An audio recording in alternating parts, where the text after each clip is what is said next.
আলহামদুলিল্লাহ ওয়াহদা ওয়াসসালাতু ওয়াসসালামু আলা মান লা নাবিয়্যা বা'দা আম্মা বা'দ ফাআউযু বিল্লাহি মিনাশ শাইতানির রাজীম বিসমিল্লাহির রহমানির রহিম ওয়া'তাসিমু বিহাবলিল্লাহি জামিআন ওয়া লা তাফাররাকু। আলহামদুলিল্লাহ, এনজিওদের দেশ বিরোধী অপতৎপরতা, সচেতন নাগরিকদের করণীয় শীর্ষক সেমিনারের শ্রদ্ধাভাজন সভাপতি, উপস্থিত সুধীবৃন্দ, এনজিওদের অপতৎপরতা সম্পর্কে ইতিমধ্যে আমরা অনেক আলোচকের মুখে শুনেছি এবং ভবিষ্যতে শুনব। আমি করণীয় সম্পর্কে কয়েকটি কথা আপনাদের খেদমতে পেশ করতে চাই, দীর্ঘ কোনো ভূমিকা ছাড়া। 1 নাম্বার, এনজিওদের অপতৎপরতা যদি আমরা রুখে দিতে চাই, তাহলে আমি মনে করি 1 নম্বরে যে আমাদের করণীয়, বিচক্ষণ দায়ীদের সমন্বয়ে দাওয়াতি একটি কাফেলা তৈরি করা। এনজিওদের অপতৎপরতা দেশ বিরোধী চক্রান্ত, ষড়যন্ত্র, আমরা দীর্ঘ ইতিহাস টেনে আনার সেই সুযোগ আমার হাতে নেই। তা না হলে আমরা চোখে আঙ্গুল দিয়ে দেখিয়ে দিতে পারবো 1757 সাল থেকে নিয়ে 1971 সাল পর্যন্ত দেশের প্রয়োজনে এদেশের ওলামা ইকরামি তাদের বুকের তপ্ত খুন ঢেলে দিয়ে তারা রাজপথ রঞ্জিত করেছে। এই ইতিহাস নতুন কোন ইতিহাস নয়, পিছনে ফিরে যেতে হবে না। দেশের ক্রান্তি লগ্নে আপনি যদি রোহিঙ্গা ইস্যু বলেন, আপনি যদি সিলেটের ভয়াবহ বন্যার সেই করাল গ্রাস এটা দেখেন, আপনি যদি চট্টগ্রামের ভয়াবহ অগ্নিকাণ্ডের এদিকে তাকান, তাহলে দেখবেন জাতির এই ক্রান্তি লগ্নে আলহামদুলিল্লাহ উলামায়ে কেরাম জাতির আমানতকে কাঁধে নিয়ে দায়িত্ব কর্তব্যের সাথে জাতির এই আমানতগুলো এই সকল ভুক্তভোগী মানুষের দৌড়গোড়ায় তারা পৌঁছে দিয়েছে। কিন্তু আমরা দেখেছি কিছু মানুষ আছে যারা দেশপ্রেমিক সাজে কোথায়, ওই টেলিভিশন পাড়ায়। যে সময় জাতির ক্রান্তি লগ্নে জাতির পাশে দাঁড়ানো উচিত, এই সময় আমরা দেখেছি তারা শাহবাগে এইখানে তারা মোমবাতি প্রজ্বলন করেছে। ঠিক কিনা বলেন? আমরা দেখেছি জাতির ক্রান্তি লগ্নে তারা বিলেতে বসে তারা লাল পানি আর নীল পানি দিয়ে তাদের ঠোঁটকে তারা তপ্ত করেছে, ভেজিয়েছে। সুতরাং উলামায়ে কেরাম হচ্ছে দেশের জন্য তারা নিবেদিত প্রাণ। এজন্য আমার প্রথম প্রস্তাব হচ্ছে বিচক্ষণ দায়ীদেরকে দিয়ে একটা দাওয়াতি কাফেলা তৈরি করা। 2 নম্বর, আমাদের করণীয় হচ্ছে এনজিওদের অপতৎপরতায় আক্রান্ত অঞ্চলগুলো চিহ্নিত করে তালিকা তৈরি করা। বাংলাদেশের কোন কোন অঞ্চলে, কোন কোন জেলায়, কোন কোন এলাকায় এনজিওদের অপতৎপরতায় ইতোমধ্যে অনেক মানুষ ঈমান হারিয়েছে বা বিপদগামী হচ্ছে, তার একটা তালিকা তৈরি করা। 3 নম্বর হচ্ছে চিহ্নিত অঞ্চলগুলোর সমস্যা চিহ্নিত করা। এক এক জায়গায়, এক এক দেশে, এক এক ডিস্ট্রিক্টে, এক এক জেলায় এনজিওদের এক এক ধরনের অপতৎপরতা চলছে। কোথাও কাদিয়ানীদের অপতৎপরতা, কোথাও খ্রিস্টান মিশনের অপতৎপরতা, কোথাও হিজবুত তাওহীদের অপতৎপরতা। সুতরাং আমাদেরকে সুনির্দিষ্ট পরিকল্পনা নিয়ে আমাদেরকে মাঠে নামতে হবে। এই সমস্যাগুলো যদি আমরা চিহ্নিত করতে পারি, তার সমাধান আমরা খুব দ্রুতই গ্রহণ করতে পারবো। 4 নম্বর হচ্ছে বিকল্প ব্যবস্থা গ্রহণ করা।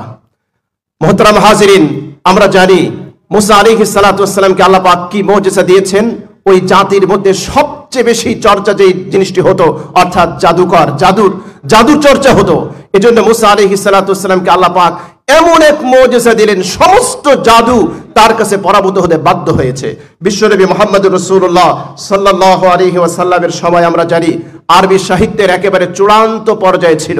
কোরআনকে আল্লাহ রাব্বুল আলামিন সাহিত্য অলংকার দিয়ে এমন ভাবে সাজিয়ে দিয়েছেন, সমস্ত আরব্য সাহিত্যিক কবি তারা কিন্তু স্বীকার করতে, কোরআনের শ্রেষ্ঠত্ব স্বীকার করতে বাধ্য হয়েছে। সুতরাং বাতিল যেই পদ্ধতিতে আসবে, আপনাকে মোকাবেলাটাও সেই পদ্ধতিতে করতে হবে।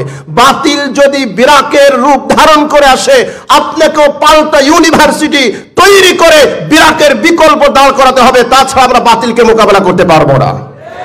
বাতিল যদি হসপিটাল তৈরি করে, আমি মনে করি আলহামদুলিল্লাহ সচেতন নাগরিক এবং উলামায়ে কেরামের সমন্বিত প্রয়াসে যদি এরকম সেবার কিছু প্ল্যাটফর্ম আমরা দাঁড় করিয়ে দিতে পারি, তাহলে মানুষ ওদের কাছে যাবে না ইনশাআল্লাহ। এজন্য আমাদের চতুর্থ করণীয় হচ্ছে বিকল্প ব্যবস্থা তৈরি করা। ওরা যদি 10 মিনিটস স্কুল তৈরি করতে পারে সমকামিতা প্রমোটের জন্য, আমাদেরকেও 10 মিনিট মাদ্রাসা তৈরি করে ওদের দাঁত ভাঙা জবাব দিতে হবে ইনশাআল্লাহ। 5 নম্বর হচ্ছে দায়ীদের প্রশিক্ষণের ব্যবস্থা করতে হবে। শুধুমাত্র অস্ত্র থাকলেই চলবে না। আপনার হাতে অস্ত্র দেওয়া হলো, আপনার ট্রেনিং নেই, আপনি সময় মতো অস্ত্র চালাতে পারবেন না। এজন্য দায়ীদের প্রশিক্ষণের কোনো বিকল্প নেই। আমি মনে করি আমাদের যারা দায়ী দাওয়াতের কাজ করবে নিবেদিত প্রাণ হয়ে, তাদেরকে অবশ্যই প্রশিক্ষণের ব্যবস্থা গ্রহণ করতে হবে। 6 নম্বর, ইসলাম আলেম ও ইসলামী বুদ্ধিজীবীদের সমন্বয়ে অনলাইন অফলাইনে এনজিওদের অপতৎপরতা সম্পর্কে আমাদেরকে ব্যাপক সচেতনতা তৈরি করতে হবে। যদি আমরা যারা ইসলামী বুদ্ধিজীবী আছে, যারা ইসলামিক স্কলার আছে, এদের সমন্বিত প্রচেষ্টা নিয়ে আমরা সামনে এগোতে পারি, ইনশাআল্লাহ আমরা সমুলকাব হবই হব ইনশাআল্লাহ। 7 নম্বর, আমরা জানি যে সরকার এবং প্রশাসন তাদেরকে ছাড়া মাঠে ময়দানে কাজ করা অনেকটা দুরূহ কষ্টসাধ্য ব্যাপার। এজন্য সচেতন ওলামায়ে কেরাম, সচেতন দায়ী, তাদের একটা টিম, একটা কাফেলা তৈরি করতে হবে। যারা সরকার এবং যারা প্রশাসনের ঊর্ধ্বতন কর্মকর্তা আছে, তাদেরকে এনজিওদের ভয়াবহ ষড়যন্ত্র, তাদের অপতৎপরতা সম্পর্কে তাদেরকে সজাগ করবে, তাদের ঘুমন্ত বিবেককে জাগ্রত করবে। এই পয়েন্টে যদি আমরা আগাতে পারি, তাহলে আমাদের কাজ করা খুবই সহজ হবে ইনশাআল্লাহ। 8 নম্বর, ইতোমধ্যে এনজিওদের ফাঁদে পড়ে যারা ঈমান হারিয়েছে, সম্ভব হলে এদের তালিকা তৈরি করা, এদের তালিকা তৈরি করে এদের কাছে ওই বিষয়ে যারা পারদর্শী, ওই বিষয়ে যারা অভিজ্ঞ, যদি কেউ কাদিয়ানি হয়, কাদিয়ানি মতবাদ নিয়ে যারা কাজ করে, যদি কেউ হিজবুত তাওহীদ এই মতবাদ গ্রহণ করে, হিজবুত তাওহীদ নিয়ে যারা কাজ করে, যদি কেউ খ্রিস্টান মিশনারির খপ্পরে পড়ে খ্রিস্টান হয়ে যায়, তাহলে খ্রিস্টান মিশনারি নিয়ে যারা কাজ করে, এরকম অভিজ্ঞ ব্যক্তিদের সমন্বয়ে একটি দাওয়াতি কাফেলা তৈরি করে তাদের কাছে প্রেরণ করে তাদেরকে আবার ইসলামের সুশীতল ছায়াতলে ফিরিয়ে আনার জন্য চেষ্টা করতে হবে। 9 নম্বর, সবচেয়ে গুরুত্বপূর্ণ যে পয়েন্ট, ইসলামে এবং মুসলমানদের মধ্যে মুসলমানের বেশ ধারণ করে যে সকল মুনাফিক, পশ্চিমা শ্বেত ভল্লুকার দাদাবাবুদের এজেন্ডা বাস্তবায়নে যারা মুসলিম বেশ ধারণ করে মুসলমানদের রন্ধ্রে রন্ধ্রে মিশে আছে, তাদের মুখোশ উন্মোচন করে জাতিকে তাদের পরিচয় সুনিশ্চিত করতে হবে। এটা যদি আমরা করতে পারি, তো ইনশাআল্লাহ আমরা আমাদের এই মিশনকে আমরা সাকসেসফুল করতে পারবো, বাস্তবায়ন করতে পারবো।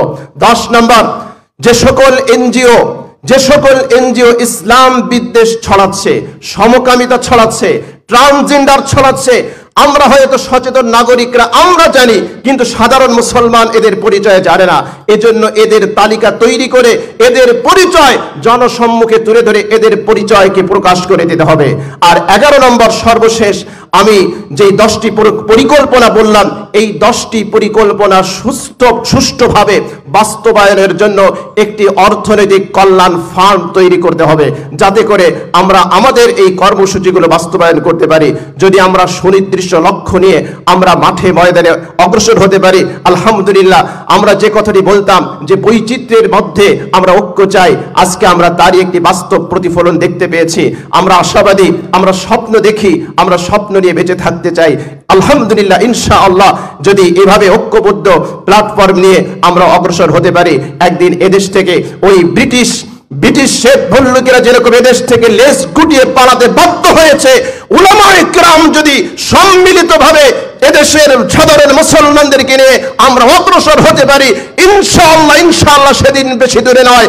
এই বিরাট আশা, এইরকম যারা এনজিও আছে, তারাও এদেশ থেকে তলবা গুটিয়ে পালাতে বাধ্য হবে ইনশাআল্লাহ।